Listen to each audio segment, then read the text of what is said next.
Hi everybody, I hope you all are doing great. So अभी recently काफ़ी students आप में से मुझे कांटेक्ट किया regarding the recent announcement bye NTA about the PhD admissions in Delhi university, JNU, BHU and Baba Rao Bhimrao Ambedkar university. तो 8 सितंबर तक आप अपने फॉर्म फिल कर सकते हैं in case you want to apply for PhD.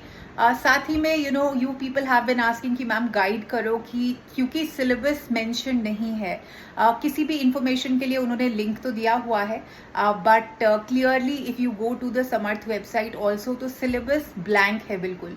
सो इस केस में आपको क्या करना है, देखिए कभी भी आपका एग्जाम हो सकता है। स्केड्यूल में इतनी बात तो क्लियर है कि जो एजुकेशन का एग्जाम है वो डे 1 पे होगा। डिफरेंट सब्जेक्ट्स उन्होंने कैटेगरीज बनाई है, तो एजुकेशन को स्लॉट 1 तो मिला है। सो बी प्रिपेयर्ड। रिगार्डिंग सिलेबस की बात रही तो देखिए जहां तक मेरे देखने में आया है, मोस्ट ऑफ द टाइम जो रेट एग्जाम्स होते हैं वो 70 to 80% उसके अंदर रिसर्च के क्वेश्चंस ही होते हैं।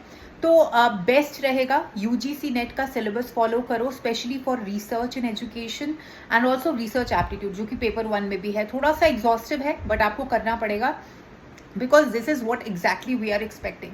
क्या एग्जैक्ट सिलेबस रहेगा वो इन्होंने मेंशन नहीं किया है। So this is the only resort that we have to adopt to.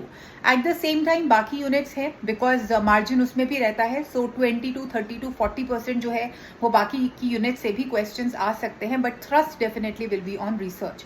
So students continue studying with the notes, with the books and जल्दी मैं भी एक सेशन लेके आऊंगी आप सबके लिए, घबराने की कोई ज़रूरत नहीं है। एक और चीज़ मैं आपको बता देती हूँ कि ये जो एग्ज़ाम है ये सिर्फ इंग्लिश लैंग्वेज में ही होगा। सो काफ़ी स्टूडेंट्स हु ऑलवेज से कि लैंग्वेज बैरियर रहता है, देखिए it is an indication to you people that these exams which are being conducted on a central level other than the language exams, English के अंदर ही exam जो है वो conduct होगा। So that is why I tell all the medium students that be comfortable in Hindi, regional language and English. So that's about it. जल्दी आपको अगर कोई इन्फॉर्मेशन मिलेगी सिलेबस के रिगार्डिंग या कोई और update, I will definitely let you know. Take care and keep calm and continue your studies with tremendous vigor. Bye bye.